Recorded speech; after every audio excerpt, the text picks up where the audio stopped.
এক গভীর জঙ্গলে এক ঈগল আর এক কচ্ছপের মধ্যে খুব ভালো বন্ধুত্ব ছিল।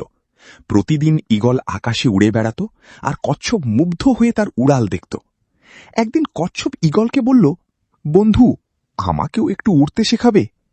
ঈগল হেসে বলল, তুমি কিভাবে উড়বে ভাই?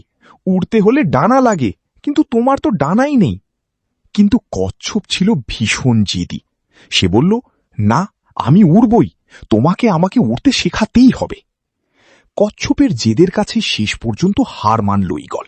সে তার শক্ত নখ দিয়ে কচ্ছপকে ধরে অনেক উঁচু আকাশে নিয়ে গেল। চারদিকে শুধু মেঘ আর বিশাল আকাশ। তারপর ঈগল বলল, এই নাও, এবার উড়ো। বলেই সে কচ্ছপকে ছেড়ে দিল। আর কচ্ছপ সে ভয়ে চিৎকার করতে করতে নিচে পড়তে লাগল, বাঁচাও, বাঁচাও। অবশেষে কচ্ছপ পাহাড়ের উপর আছড়ে পড়ে মারা গেল। যে কাজ আমাদের সামর্থ্যের বাইরে, শুধু জেদ করে তা করতে গেলে বিপদই ডেকে আসে। তাই জীবনে কখনো বেয়াড়া শখ করতে নেই। সৃষ্টিকর্তা আমাদের যা দিয়েছেন সেটাই আমাদের জন্য মঙ্গলকর। সেটা নিয়ে সন্তুষ্ট থাকা বুদ্ধিমানের কাজ।